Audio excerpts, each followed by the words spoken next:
In light of Miss Rona, the boys at BGO Pod have adapted a virtual platform to conduct and record interviews with this season's very special opinionated people, or VSOPs for short. We thank you for bearing with any technical difficulties in advance.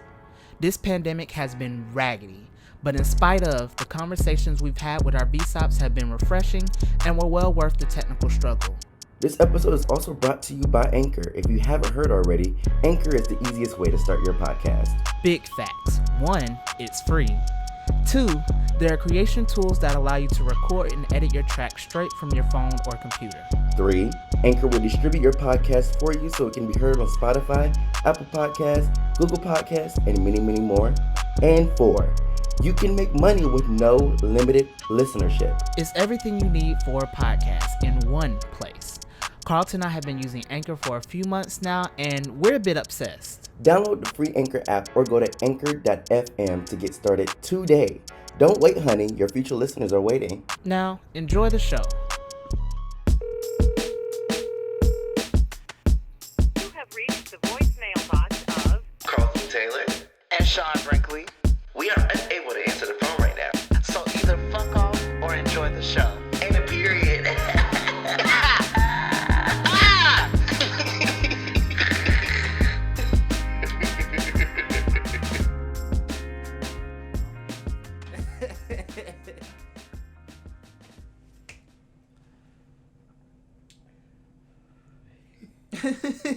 Soup is the most, like... Did you warm it up in the microwave? Thing to eat, yeah. What you thought I did? I thought you put something on the stove. Oh, no. That's when you want your canned soup to taste gourmet, when you throw it on the stove, put it in the boiler. No. No. As long as it's hot, honey. Now, I do season it beforehand so that the seasonings get hot with the broth. I don't like doing shit in the microwave though. I don't either, but because when you talked about the poached egg in the microwave, I was like, okay. Okay, so I have this thing with microwaves too, but sometimes they be coming in clutch. They do. Like when your kitchen's small as fuck, and you don't got no more eyes on the stove, and you need to warm something up really quickly. Yeah. That does it. Or like if you're cooking, or if you need to thaw something out, to cook it. Yeah. Don't be putting your chicken in there though. No. You do like your frozen vegetables. Don't cook meat. Please do not cook your meat. There was an Instagram video where they were frying chicken in the microwave. Like they had not correct. They had it. I think they put the power on like real high, and then they had it set for maybe like 15 minutes, and that the bitch was boiling, and the chicken was frying. Did they put grease in there? They did. Like they were like. How can you can't control that?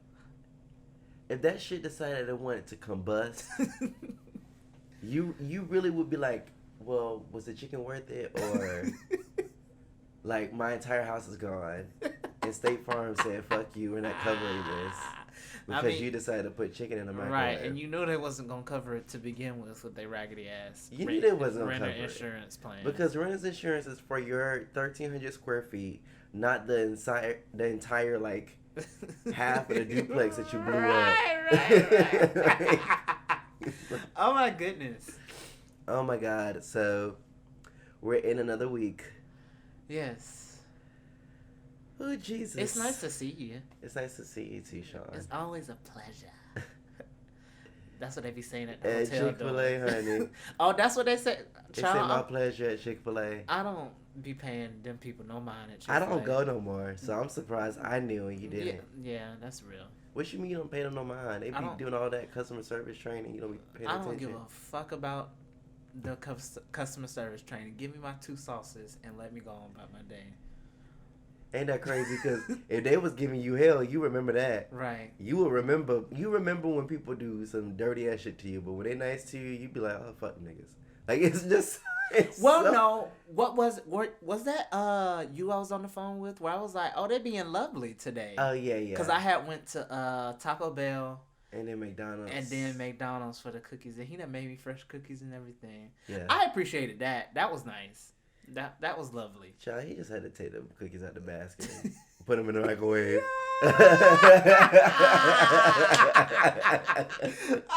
He did not. Yes, I did. He put them in his little easy bake oven. Don't do Microwave. Honey, what you think? Child, just because one is more straight to the point, and the other one got a cute little brand name. Oh my goodness. First off, easy bake ovens were like the biggest jug. They were. Like you would look at the infomercials. Because you didn't even cook real food. It was like astronaut food. Like it was pre-made, processed bullshit. Like you could not put no Child, they Betty had you, Crocker in there. That was I don't think. That Unless- was plastic. Yeah, like You was eating plastic. ain't no way in hell a cake is gonna be made in 30 seconds unless it's a pancake. It was that short? I thought it was at least like 5 minutes or something like that. Maybe it was 5 minutes. I don't know. I was like, didn't- not no 30 seconds. That's some. See, I don't got time for it. I feel like easy bake oven food aged like McDonald's. Probably. Like, you know, people be like, I No, got 'cause this the McDonald's when food- it first opened and it looks the same. No, because the food did have to sit in the box on the shelf in Toys R Us. RP Toys R Us. That Yeah. shit did have to just sit. The shelf life had to be just spectacular. The shelf life had to be like It was on pretty some long. next level, like Yes. like steroid shit. Yes, porn star length, long. In girthy, honey. just a entire flotation device, Right. honey. A pool noodle. Just long. Just long and lost. Long and lost. 'Cause the Right. pool noodles just be floating around the pool. They do. And they slide up right from under you. Right. Like you be trying to, oh my God. Anyway, what was he talking about? It's another week. Yeah, it's another black ass week. Yes. And I feel like every day it just becomes harder to literally open my mouth to breathe. Yeah. Like Not to breathe. to Lord. breathe. Like to literally do the thing I need to do to live. Yeah. Like it's so difficult. We were just talking about food too. Like Look, and you would think that would be one of the easier things to do in life. just to eat, just eat to nourish and- your body, you know, so that you can have a body to nourish. Right. And it's so complicated. So Sean and I are on like we're doing like different diet stuff. Sean changes his diet like every I do. 2 weeks. Yeah. Not every 2 weeks. 2 months. That's fair. 2 to 3. Like I've been vegetarian. Yeah. I've been pescatarian. That was Yeah. unintentional though. The pescatarian run? Yeah. You bought a whole bunch of seafood? Yeah. happened to buy a I whole mean, bunch of that's just seafood. what I feel like eating. Okay. So, yeah. And now I'm keto. It wasn't intentional. Yeah. But keto is intentional because I'm trying to lose my Buddha belly. That's what I called it today at work, my Buddha belly. Your Buddha belly? My Buddha belly. Oh. Okay. Mm-hmm. Well, I'm not ketoing. Well, it's funny because my little thing, actually, and this is what I was saying earlier. Excuse me if I sound a little congested. I'm like coming down. Not coming down, but I'm getting over like a weekend of just like the season's changing. So I think that's really what it is. Yeah, it was a little chilly. My body is like, girl, cover up. No more sitting under fans and AC units. Like, you're a prick. Like, get your life. You one of them people who sleep with the fan on and in your face and all that. Not in my face, but somebody who will remain unnamed used to. And it reminds me of kind of, not him, but the warmth of somebody else being there. Okay. I don't miss that at all. So that was not me trying to have a therapeutic moment. I was just saying. But yeah, it's kind of like a weird thing now. Not my damn napkin going into the soup, honey. I ain't gonna have no soup yet. That's like 25 calories right there. You can go ahead and handle it. Come on. I'm not gonna handle it. It's okay. I'm not gonna be slurping up and it's gonna be an absolute mess. I'm over here trying to talk to the people and click clacking with this soup bowl. Right. But since we talking about food, I'm gonna go back to the food that we was talking about. Our plans. We're on like a new like plan. Like right now, I'm on this new plan. I don't even know what to call it. Like it's still vegetarian as fuck. I'm like counting my calories and being intentional with the workouts and watching my water consumption. So literally doing things that I should be doing like anyway. But I'm using the app to remind me to do it because it's the 21st century and I can't do shit by myself. And so that's where I'm at. And Sean is ketoing. Yeah. Yeah, I've dabbled. Well, you have been talking about keto for like the past 2 months. I've been dabbling. I dabbled to get used to it. Yeah, I dabbled at the end of July. Then I went hard for 2 weeks in August. The way I described it on my YouTube little video, I was semi keto. Then I went full keto, full hard, full keto. Then I went back semi, and then it was flaccid all together. I was waiting for you to use it. If you weren't going to pull that out your lexicon, I was going to do it for you. Yes. But now I'm back. I can say I'm full on, little hard. What was that sound effect? Like you knocking on something that's hard, like wood. Oh. Wood. Okay, that gave me very woodchucker, but... Okay, not penis. Or, like, what you were saying, like, knocking on wood. That didn't give me that either. Okay. But, I get you. Yeah. Jesus Christ. Yo, it's just... It's because it's late and... It is late, but I'm not even blaming on that. Because I was at work today, I just could not... This is why I just have to start paying attention to what I'm eating and what I'm doing. And I need to stop drinking 3 times my weight. Like, my God. I just have to realign. It's going on month 6 of being in quarantine. And I can't do it. I think my body is now getting to a point where it's just like, you need to do something because we're not used to you not doing something. Like you went from walking around a college campus to walking around Midtown during your lunch to barely getting up and walking to your kitchen. Yeah. Shit, to your computer. Right, because right I next roll to the you. fuck over and start work as soon as I open my eyes. And so that's another reason why I need to get another place because I love my room, which is a good thing. Like my room doesn't have anything in it because I know if it had everything that I needed to have in it, I would never leave my room. Yeah. But I put things elsewhere in the house so that I have to go and get it. Work, I have to be in the mood for work, and oftentimes if I'm working, I have to be comfortable, especially if I'm trying to be creative. Yeah. So I have to find a balance, and I think the only way I'm going to be able to do that is if I get a house and I can have a study or an office, and I can have a comfortable as desk set up. I can have a couch in there or some type of love seat or a recliner. Yeah. You know, that still allows for me to, you know, it's not too comfortable to where I'm just going to be like, oh God, I'm just going to go to sleep.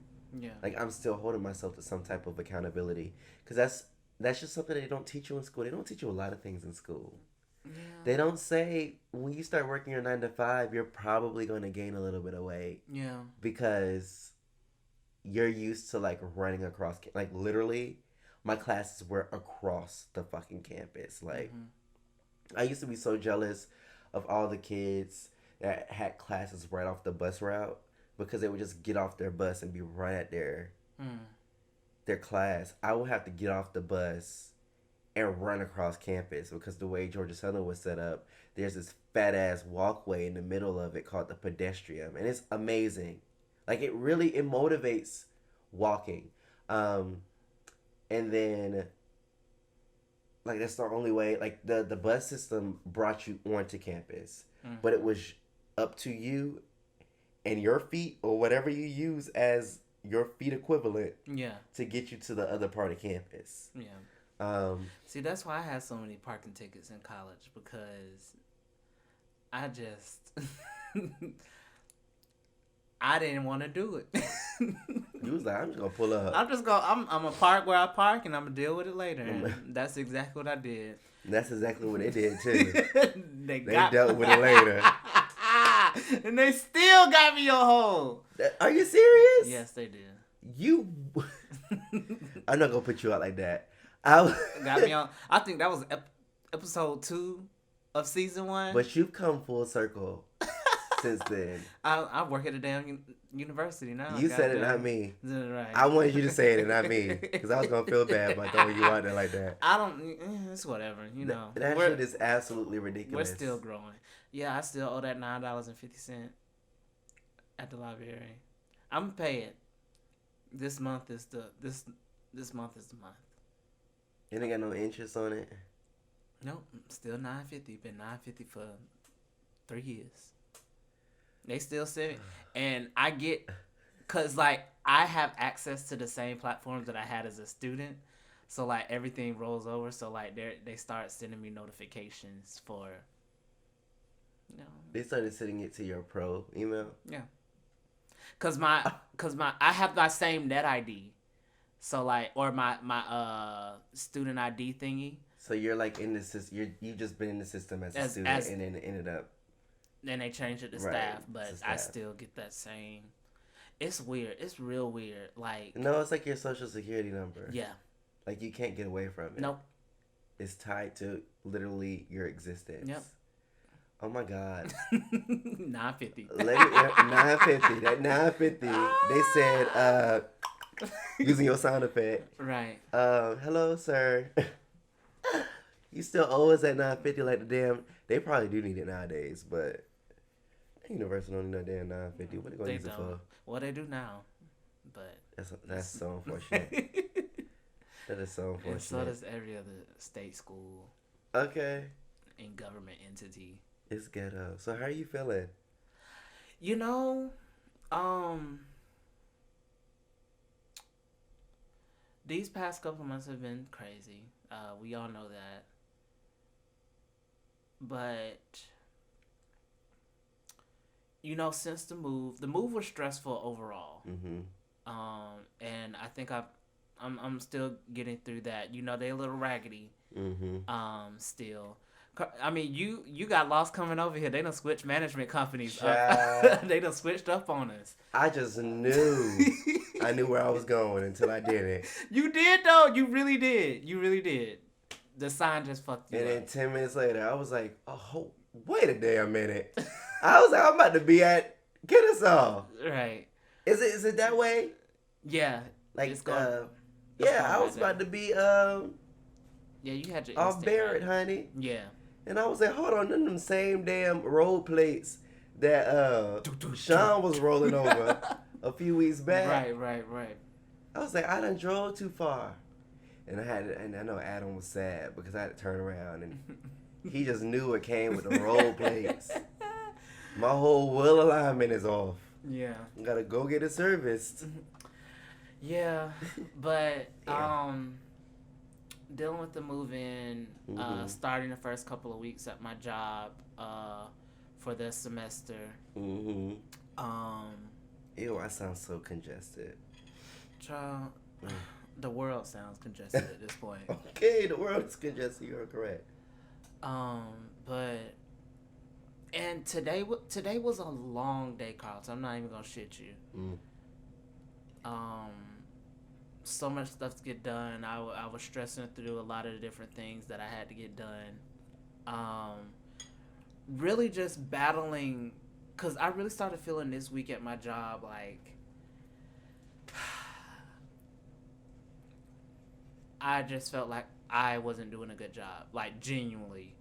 And it wasn't because of like me personally, like internally, partially yes, but a huge part of it was just due to like the circumstances of the pandemic. Like a lot of the programs that I put on and oversee in person.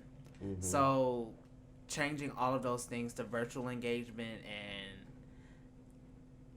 not only having those things be virtual, but you're promoting it virtually and you're just all this virtual, web burnout is a thing nowadays, Most especially definitely. with students, and that's all I hear from my student leaders now. Written information overload is Right. too much. So I was like, people aren't going to sign up, but what was so fulfilling when I came in and I saw those application numbers, and I was like, okay. And then I was like on recruitment too, just getting information out there, because I'm not even gonna get into this, but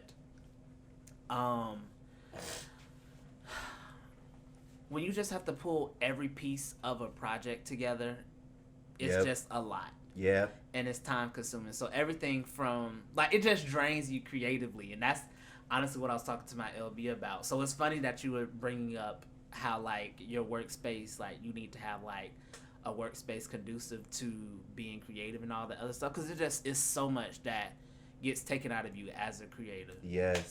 So finally just seeing those end pieces from everything that I put in, from the original ideas to marketing to how things will be logistically will go virtually. Just seeing those things come to fruition was I'm sure recording. very fulfilling today. And Ooh. I mean, even after, because I think I worked 10 hours today, Ooh. and probably even longer because I got in a little bit earlier, but even after, I was like, damn, I did the goddamn thing today, and I've been doing it. So today was very fulfilling. And then I'm also taking a social media hiatus. I keep up with some people occasionally because I still have my phone that I work on at work to do social media and posts. So I've been seeing what people have doing. And then I just, September, I done gave away the date, but whatever. At the beginning of this month, I really just hit a hard reset for myself and just all right, I'm going to get my diet back. I'm going to, I mean, granted, I was working out heavily in the past month, but I'm really just going to sit and reevaluate things. And I think I've been having a lot of hard conversations for myself or with myself over the past really week and a half, because I was thinking about back to college, and not even just college, but just different points of myself in the past. I was like, I really enjoyed certain pieces of myself. I feel like I was sometimes my best shine at those points in time, but I began to recognize that I was operating really off of survival mode. And I was really just moving in a way that was unhealthy. And now that I've had a little bit of decorum about myself, and I'm in therapy and all those other things, I'm just starting to break a lot of those things down. But with that, I don't function at that same capacity where I'm able to just spew out all this creative energy or spew out all this energy associated with being Sean.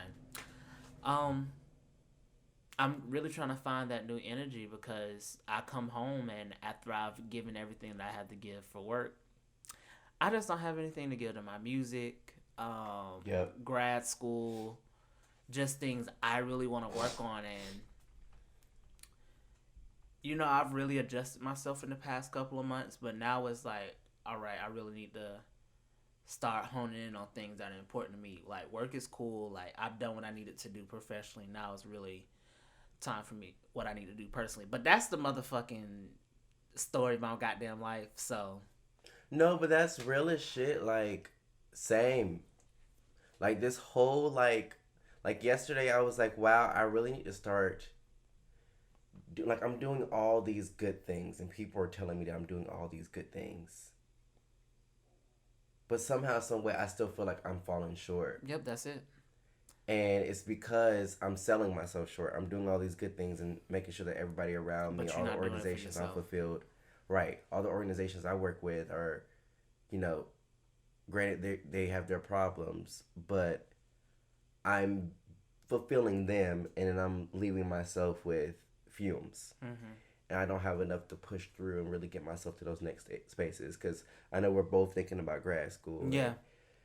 grad school is just a huge undertaking when you've taken a significant amount of time off and when you've gotten into like your career, and it's not built the same way undergrad is. Yeah. You know, undergrad wasn't built like high school, but the community around going to college, It was and still the a sense idea of of support. that Yeah. was more supported than the idea of grad school. And the more you pursue an education, I feel like that support just kind of it continues to dwindle, and so you have to have people that you can kind of lean on, to be that extra like nudge, because I know that's been the thing for me. Whether or not I'm going to move has been up to question. What type of career moves I want to take. It's so many different things that I'm constantly thinking about, and I'm like, I need to sit down and think about these things. Yeah. And like, I think I was having a conversation with Chanel and Taisha, and they were like, "Have we sat down and had a conversation and like talked to yourself about this and wrote down a checklist about this?" And I'm like, I have, but I didn't finish it.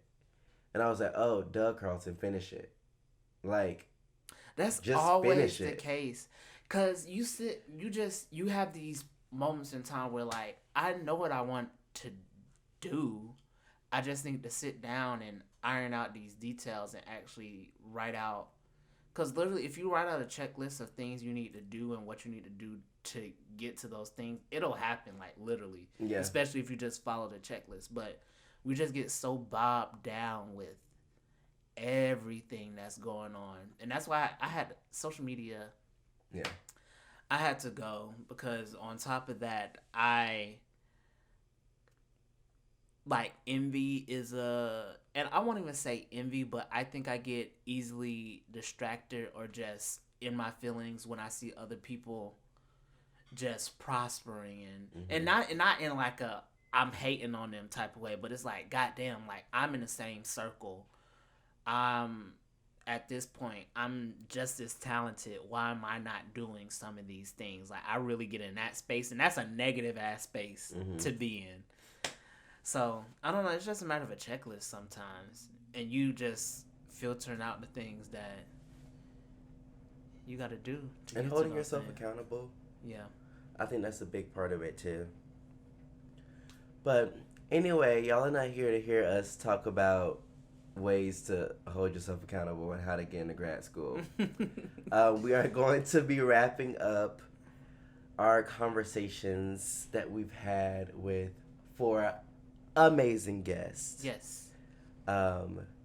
2 being Sean's guests, they're BGL's guests, but 2 being contacts from Sean, the other 2 being contacts from me. So that is Tyrell and Kadeem, and Andre and Jeffrey. C. So, I'm going to pose a question to you, Sean. Ooh, not posing. Yeah, pose. The Emmy award-winning effects show.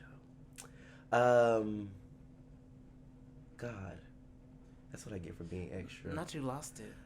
Okay, so what were your key takeaways from after having the conversations that we had about technology and about existing and basically these pop culture spaces, which we learned is just a very vast term and has a very vast understanding, but the idea of it being basically the driving force for society, How we think, yeah. and how we think.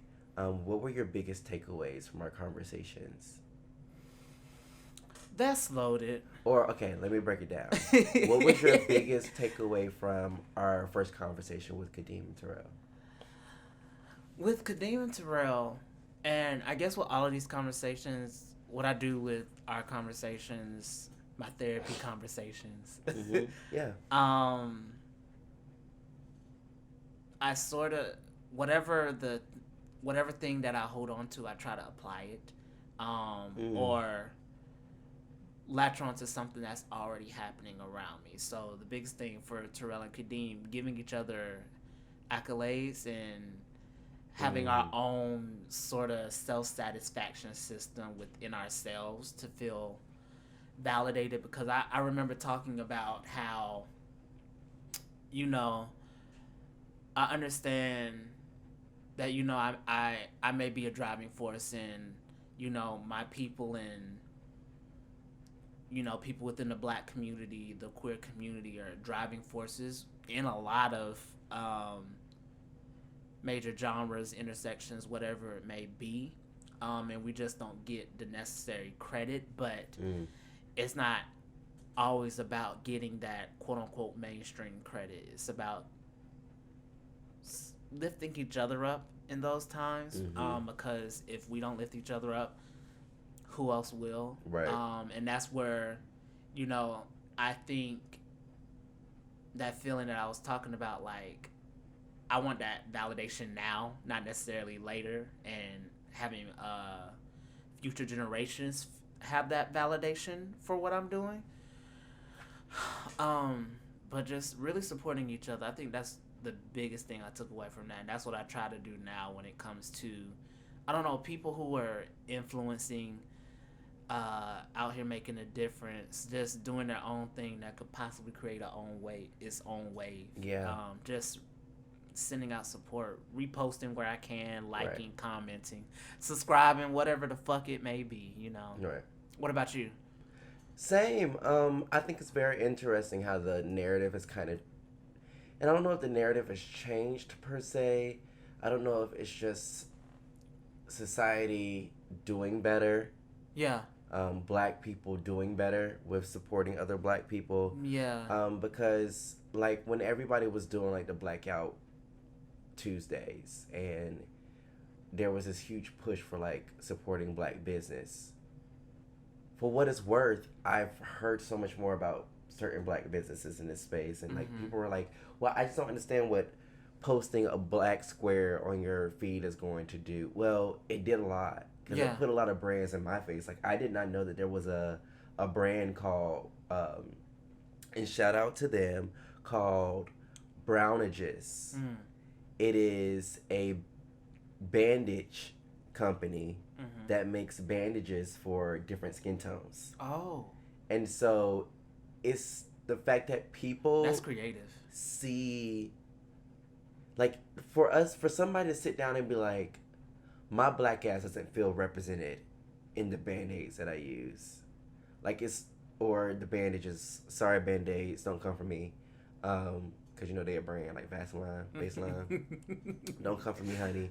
But bandages, like, to think about the fact that bandages, like, aren't made for chocolate people. Yeah. Like, the idea of a bandage is to add some type of cushion to a wound. And, I mean, Band-Aids, I'll call them out now, Band-Aids have... they have like two tones. It's that one that looks kind of rough and ashy. That's little, the flexy one.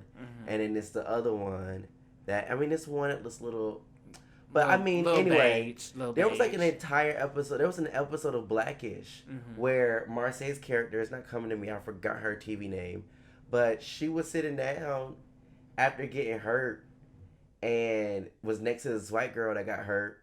And she saw that the Band-Aid blended into her skin as opposed to popping on hers. And so it's like different things like that just make why times like the Blackout Tuesdays and times like days where you only shop black so important, because we don't realize how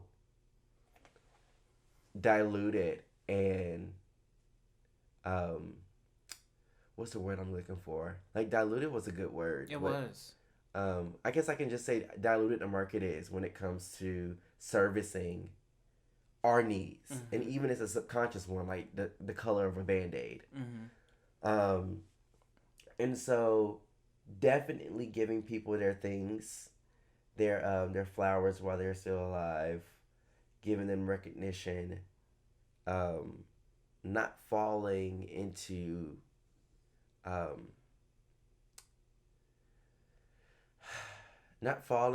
envious mentality, but literally like finding ways to uplift people, as opposed to being like, well, damn, I wish I would have thought of that type of shit. Because I think that's very human almost to compare. I mean, I'm not gonna say almost at all. Mm-hmm. It is human to compare yourself to other people. Yeah. Right, because that's how you learn. But I feel like there's complexity in that. Yeah. On the tip though of, because you talked about, the Band-Aids. What is it? Brownages. Brownages. On the tip of, you being brought to light about a lot of businesses that you didn't know that were out there that were, influencing a lot of, or not influencing a lot of, but influencing certain aspects of the country and society. Really just doing reflection and constantly having conversations with people. There's a lot of things that we don't have our hands in yet, I feel. Yes. Yes. Because to stay on the black business tip, and I hope people don't fight me for this, but just all I can say is reflection. Buying black is not sustainable. And when I say that, it's not sustainable for the income people make in this country, for you to live like and have basic needs.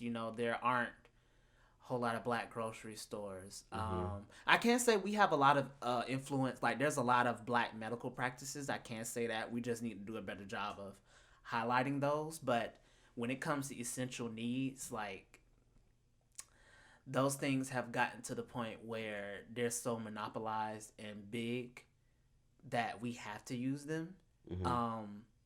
So we can want to buy black all day, but if we aren't working to infiltrate some of those spaces, which probably goes into some of the things we talked about with Jeffrey and Andre. I want to call him Sean for whatever reason. I don't know why. That's his name. But it's, what, and I've always said this to some extent. Well, no, I haven't.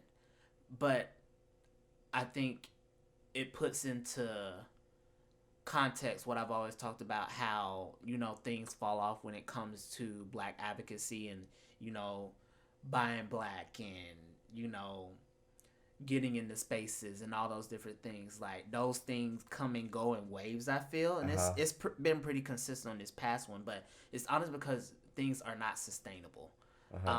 And when it comes to black business, we just don't have the things that we need on a day-to-day basis, Well, our toothpaste. Yeah. Well, capitalism was built off of whiteness, and so True. That's literally the game. Like, we're unfortunately having to fend out here, right? For ourselves, and I think there's beauty in all of that, because you do have to be to a certain, like, especially with these like $40 having ass t-shirts, right? Like, you do have to be to a certain level of like competition.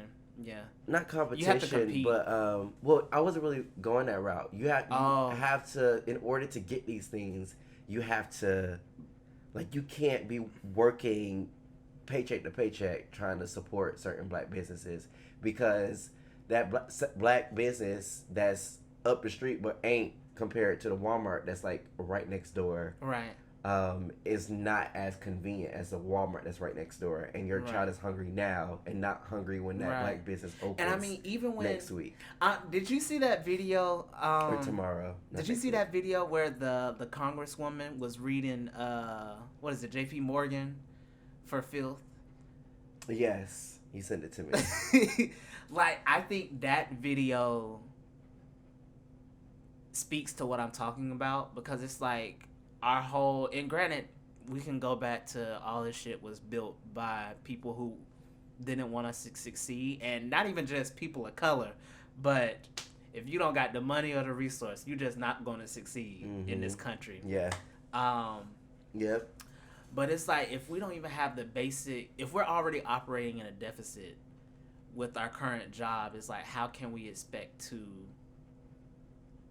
uplift ourselves in these other areas? Like, that shit is just crazy to me. But not to, and I didn't say that it's not sustainable as a negative thing. I really say it just to shed light on it, And No, it's true. The accessibility is an issue. yeah, because I can't drive to Slutty Vegan every Right, day. but you can drive to the McDonald's that oftentimes share the same road. Right. Like I live off North Druid Hills, and there's a McDonald's on one side of North Druid Hills. If you get off, going like, what is that, west? Yeah. And then, oh no, that's east. That's, wait, east towards Stone Mountain. That's east, right? Yeah, that's east. East, and then or west toward Buckhead. Either way you get off the interstate, you can find your way to a McDonald's. Mm-hmm. That's just how. Oh shit! Sorry, I just completely. Ooh, my fingers just be flipping all over the place. That's just how consumerism and American capitalism works. Yeah. It's not friendly to the mom and pop at all. Yeah. It's very oligopoly, monopoly focused. Right. And I mean, we learned that in U.S. history with Rockefeller them. Yeah.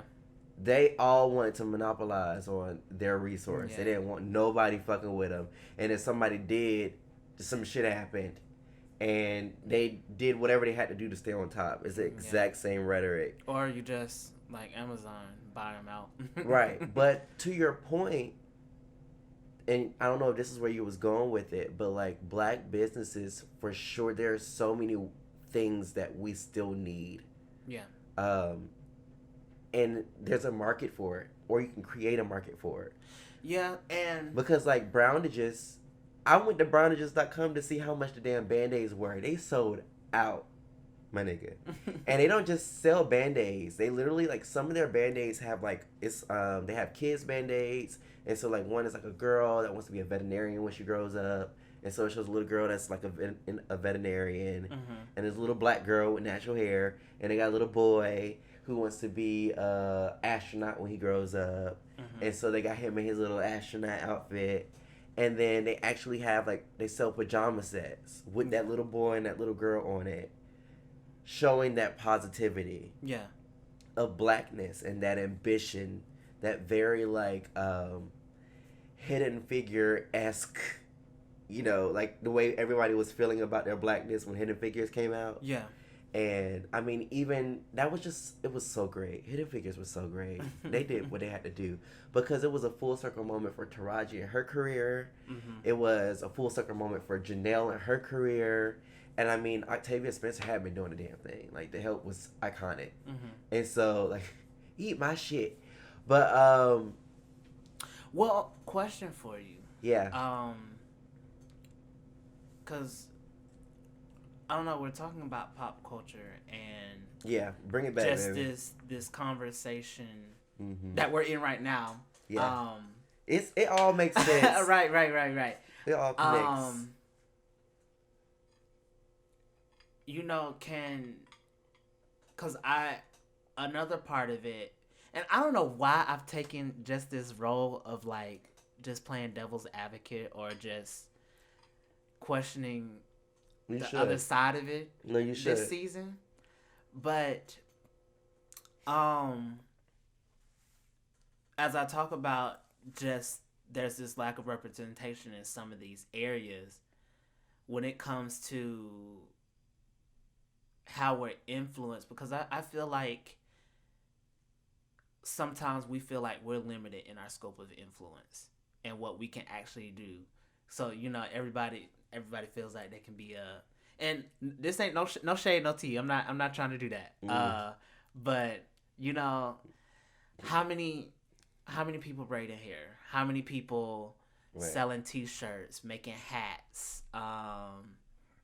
You know, just some of those things we typically see from black entrepreneurs. Like, those things are very typical, but it's like we're so much more than that. Mm-hmm. And not belittling those things. I'm not. Because it's bread and getting your hair done and all that other stuff. And nails and all that other stuff. I pay my girl to do my twist. Right. That's hard earned. But when we talk about there's just this lack of representation in these areas, why do we always sort of default to those things? And I know we're good at those things, but I mean, history has shown that we're good at everything. You know, Black Wall Street, Black communities. You know, we talk about the time where, you know, we didn't have to go outside of our community because we had the doctor, we had the store owner, we had the bank, we had all of those different things in these areas. Why is that shift, or when did that shift happen, and then why are we still staying in that? Because I feel like part of it is what we see in our day-to-day influence by society. I think in some ways we're trying to be a little bit more strategic about it. Because I know everybody that has a side hustle, because that's basically what it is. Like my previous person who was braiding my hair, she just graduated from Morehouse School of Medicine with her MPH, her Master's of Public Health. Mm-hmm. But she was braiding my hair, and she was getting buku money braiding people's hair. Yeah. While in school for that. My current person, she is in school for psychology. And then like another thing is a lot of Black wealth was destroyed. Like we think back on like Tulsa, for example. Yeah. Where that's where Trump had his rally, right? Or he was trying to have his rally. Yeah, there was a Black Wall Street, and white people got mad and burned that shit down. They did. And so I think in present day, it's really easy to be like, I want to start my own bank. And then realizing that you have all these big... Yeah, these barriers and monopolies, whatever it may be. Yeah, or just bullies. People that just don't want to see you successful. Yeah. And so I think it's really important that in that space and with knowledge of that you you remind yourself who the fuck you are, and you surround yourself around people who are doing those things. That's very Andre-esque when he came to talk about his experience. Most definitely. That's very Andre. Breaking into the fashion industry. Most definitely. Yeah. Yeah. Okay, so great. So Andre was that conversation was really good too. And so what was your biggest takeaway from our conversation with Andre and Jeffrey? Because that was a huge takeaway from just from Tyrell. And Kadeem's I was about to say Tyrell and Tyler. Lord have mercy. I mean, not far removed. Same chapter. Brothers. Lord. Honestly, that whole conversation just screamed, I'm gonna be in this space unapologetically. Mm-hmm. Like everything that they talked about, and I don't know, just them existing in those spaces. It was therapeutic. It was, I recognize that the people around me don't look like me, and y'all probably gonna treat me like that as well, but what you're not gonna do is treat me like that. Mm-hmm. And I think both of them found a very unique way of doing it too. Mm-hmm. Yep. Because I mean, even based on the personality types, Andre. Yep. I'm here, baby. Mm-hmm. I'm here and queer. And that was his approach, and I feel like Jeffrey had an approach of like,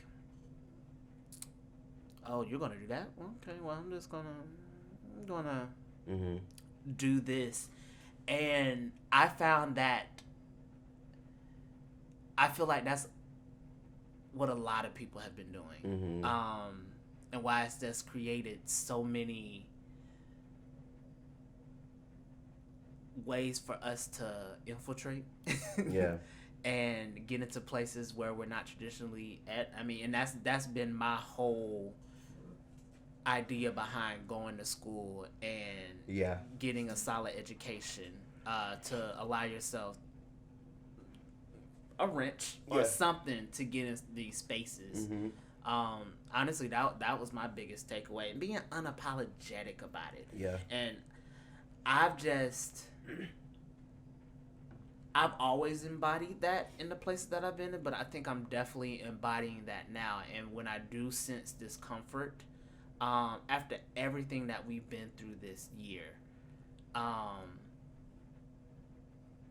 feeling bad about other people being uncomfortable by what I put out and what I present. Mm-hmm. That's something I'm definitely applying to this day, because I mean, fuck being politically correct. Right. You know, racism is not politically is correct. not politically correct. It's a social construct Right. of insecurities. Like, I just, that unapologetic thing just speaks so big to me when I think about their conversation. mm-hmm. Honestly. I think for me, it was the dynamic, right? I think that was beautiful for me. The dynamic of Us just being able to talk and so freely. And the reason why I say that is because when I had a conversation with Jeffrey afterwards, he was like, that was very therapeutic for me. And I loved hearing that from him, because Jeffrey is used to offering commentary. That's what he does. mm-hmm. But he did a lot of listening. Right. To Andre. And believe it or not, Andre did a lot of listening too. And so for us all to sit and have this conversation, I think that's what I crave. That's what I yearn for right now. Is for black boys, especially black gay boys, black queer boys, to sit down, for black people, for communities to sit down and have conversations that talk about the complexity of things. Yeah. Because pop culture, as y'all have heard, as you know, Sean and I have realized in our conversation, is just so far beyond music and what comes up on the television. Right. What it's we literally think it is. the ideas that motivate the things that come up on the television. Yeah. And the complexity of all of that leads and fuels what that is. And everybody's ability to kind of just sit back and just take in something. Yeah. I thought that was beautiful. Because like I said, like Jeffrey talks, and I love it. Yeah. I'm a talker too. So me and Jeffrey would be sitting down and talking, like, and just exchanging ideas. But at that moment, I think we all were able to sit down and kind of just be like, that was a good point. That was great. Yeah. Yeah. And this is understanding of being able to exist as these people who identify similarly, mm-hmm. but still be different people. Yeah. Like Andre, being in his current career, Lord, what am I trying to say? His current journey in academia, in going to law, and then Jeffrey rebranding his brand to still do the same thing, but to incorporate like this community, this social responsibility aspect to it. Yeah. Him wanting to give back to the youth and having a more family friendly brand, for what it's worth.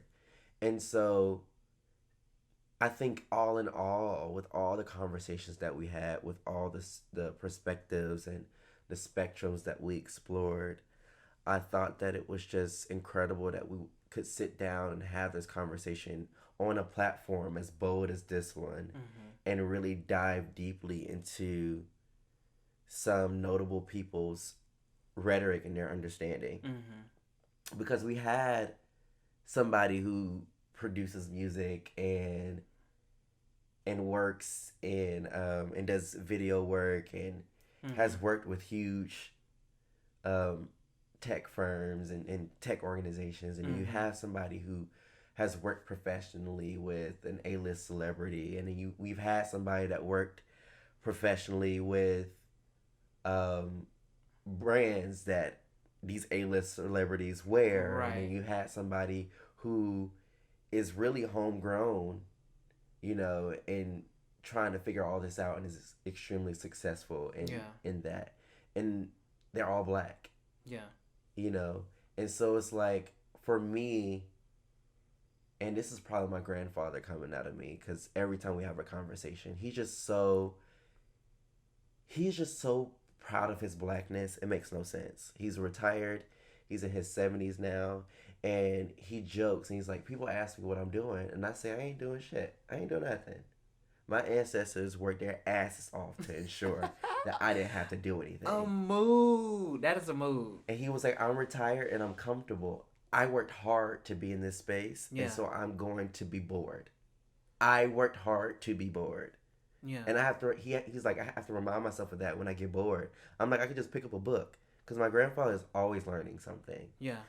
And it's a beautiful thing because with people like us becoming adults, basically his children and his children's children becoming adults, he's forced to see, because he's a learner, he's forced to see how we're learning, how we're interacting, and how we're changing the world. Yeah. And he, in his 70s, has to deal with that because his world is no longer, it's a thing of the past now. Yeah, it's gone.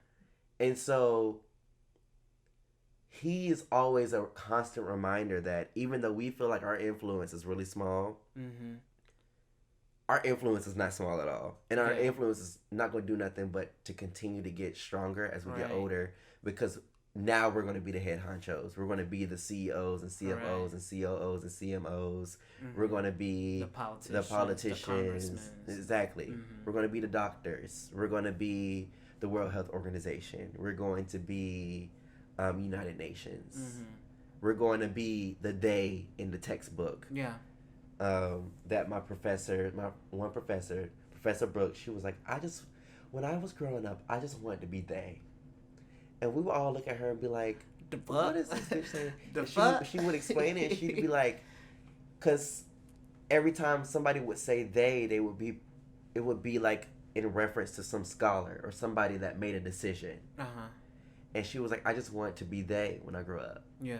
And she grew up and became they and was able to spread her knowledge, and not only through her classes, but through the books that she's written and through the research papers that she's co-authored and all this other stuff. It just really, it goes back to that word, infiltrating, really getting into these spaces and being black. Period. And then the extra level of like, when you black and you got a little sugar in your tank. And you walk around with your wristband, honey. Not a little sugar. That's why I got so lit with that man earlier. When I was reading his bio, I was like, this is a gay black man that is doing a damn thing. Right. Like, he saw all this shit that he didn't want to do, and he made it into something that he wanted to do. And he's inspiring people to do that. And I think that's the beautiful thing about pop culture. When you sit down and your feed is nothing but black excellence, and your TV shows that you're consuming is nothing but black excellence, and your YouTube is nothing but black excellence, then you can sit there and your pop culture experience is very black, pro-black. But when you fall victim to not paying attention to what you need, and you're that's me looking at the algorithm, like if you feel attacked. No, don't feel I feel attacked. This is not an attack to you, Sean. But like, think about it. The algorithm feeds you what you want to consume. Right. And the algorithm is flawed though, because it's man-made. But like, think about when you go on YouTube on a fresh computer that you've never logged in on. And you go to YouTube and you see all this shit that got like millions of views, but like on a regular day, you would not sit down and watch somebody pick up a cricket and split it in half or some bullshit like that. Or not even stuff like that. Like, they be eating noodles or like... Or chopping up fruit or... Yeah, or like some weird ASMR shit that went viral in Korea and then made its way... Like, like, it's this one thing, oh my God. And every time I stumble across it, I like stare at it for not hours, but like at least a full strong minutes. And it was like, it's like ASMR, but like with Legos.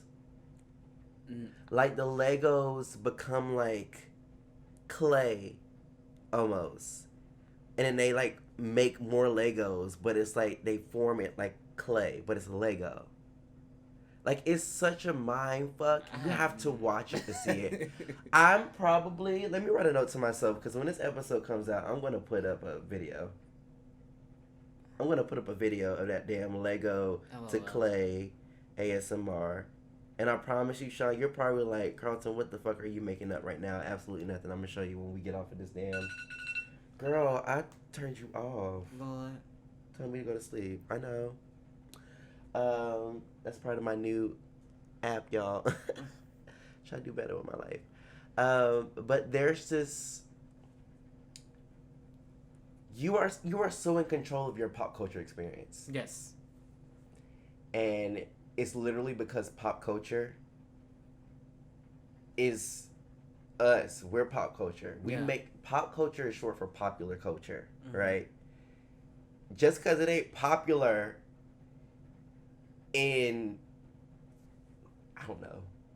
Just because it ain't popular in Atlanta don't mean it ain't popular in Chicago. Yeah. Or just because it ain't popular in Atlanta doesn't mean it's not popular in Tokyo. Yeah. And so it's really a matter of what you're consuming at the end of the day. Mm-hmm. And for what it's worth, certain influences may make its way, may become global. Mm-hmm. Certain things may really get to that point, but I think for the most part, it is a matter of just you. And it's easier said than done because a lot of things are Right. subconscious. Yeah, because I was going to say on the flip side of that, you just have to remember that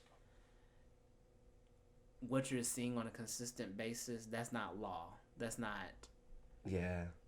you know, It's not set in stone. that's not the way of the land. And I think that's where people... That's and good. And I can say myself, I can call myself out a little bit. That's some good shit, though.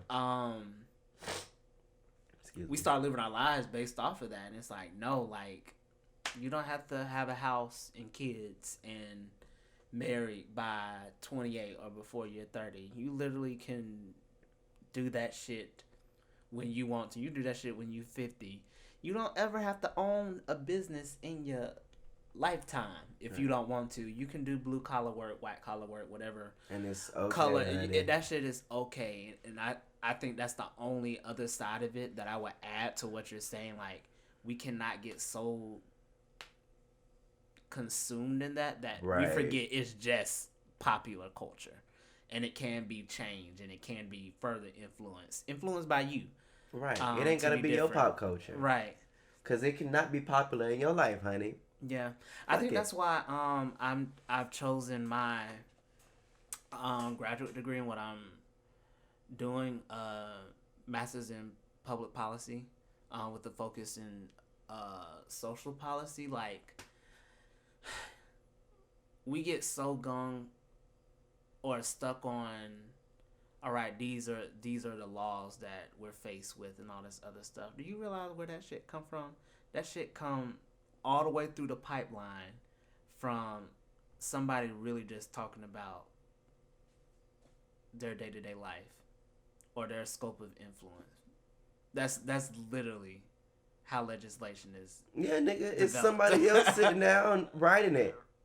So it's prone to error, especially when you, fucking- translating. Yeah, when you're translating and America's built off racism.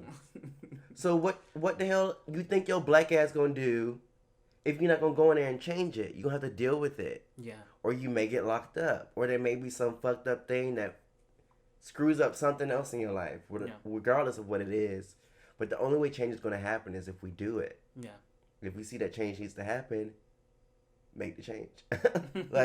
And it's not easy. I think we said that in our intro, though. I feel like we said something like that. I probably did. That sounds so familiar. I probably said it. That's a full 180 for you because you were very cynical Yeah. about that. And I was like, if you want I was like, it's not going to make a difference. because, and it goes to your other point too. You were like, I want the now. Yeah. And that's real. You can make the now for yourself in so many ways, though.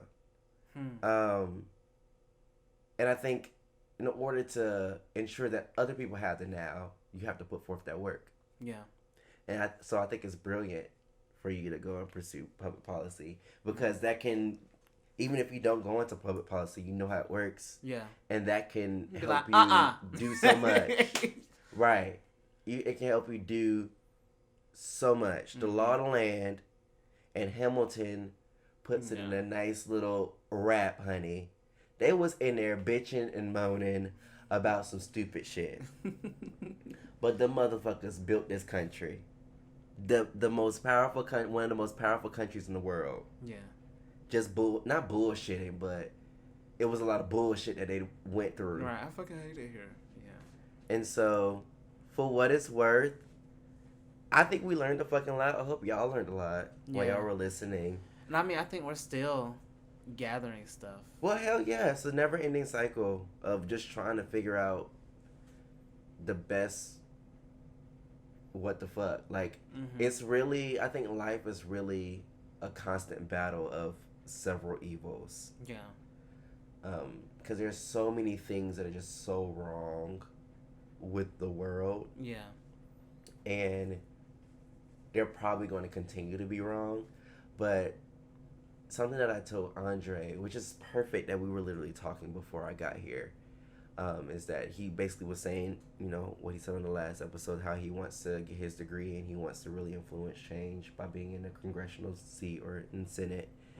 And I was like, one thing that I want you to hear from me now, that's going to be applicable like 30 years from now, is when you're in that space 30 years from now, that you're listening to the people who are currently in your space. Yeah. Or who are in your space now then.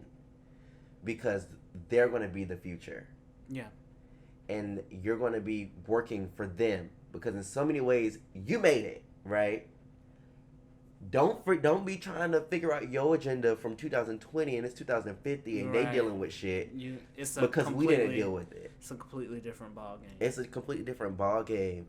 And so it's this constant like, all right, girl.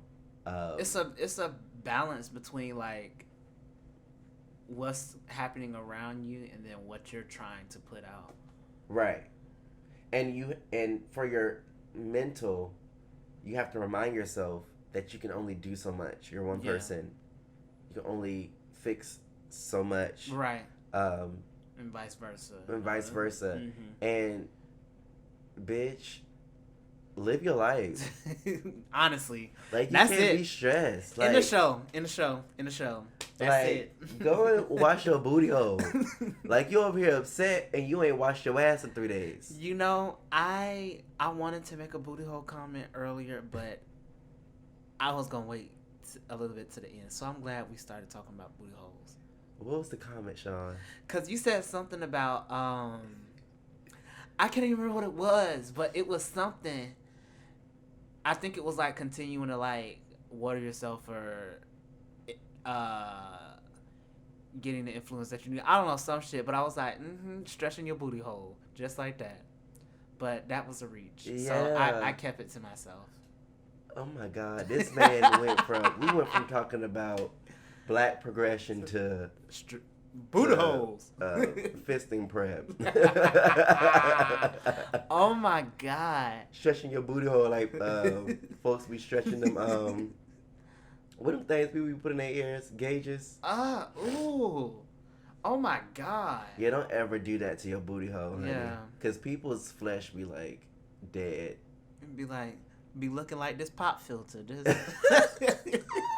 Just hello. How you doing? I'm good, sis. Child, do what you gotta. Do your body how you do it. It's meant for you to. Right. That's yours to express. I can see your pancreas, sis. Not pancreas, sis. I can see your pancreas. Is that your heart? I'm done. Girl, I'm how done. you know? Girl, that's a booty hole. That's a booty hole. Oh my God. Oh shit. What's her name? Is Fizzle Miss? Now, Apple.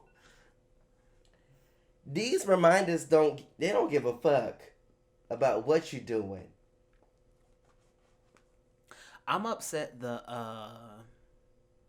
bedtime alarm, like the wake up one. Mm-hmm. That shit real subtle, real soft. It just gradually turn up. Why that shit wake me up easier than the motherfucking blaring ass alarms that you be having to set about 10, 15 of for you to wake up on the last one and still be late to where you go. Because they're traumatic. You wake up to that sound and you want to forget it ever happened. So you go right back to sleep. That's why. That's why I just almost like fell the fuck out this chair and fucked up our entire setup. Because I hate, it's so traumatizing. Yeah. It reminds me of every work meeting that I've hated. It reminds me of every early morning training that I've hated. Yeah. It reminds me of every early morning exam that I had to take. It is a traumatic sound. I hate it. Yeah. It takes me back, and I don't like it. So, and I changed all of my fucking sounds to like songs, and they haven't been doing any other songs. That is so ghetto. Raggedy. Like, my goodnight song is supposed to be... It is supposed to be You Are Enough by Sheila. That's my shit too. You are everything that you I just see you shaking your hair in the shower, just. And just letting the suds just everything. drop down my butt crack. Your booty hole. Slide past my booty hole. Grace my gooch. Slides down my thigh. Takes a trip down my shin. Tickles my ankle. My ankle. Lord. And then falls down the drain. Yeah.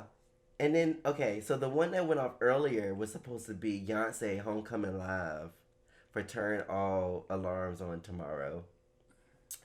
My 7:31 to Tell Me to Eat was supposed to be More Than That by Lauren. She was in Fifth Harmony. That song is a bop. You gotta listen to it. And this morning, I was supposed to wake up to... You know I'm listening. Nobody outside of Normani. If I Tell God Amen. by Kurt Carr. And guess what I heard? Yes! Sound like a damn, fucking, goddamn piece of ice and some goddamn stainless steel cups. Lord. I don't know. I don't know what. That is such a peculiar sound.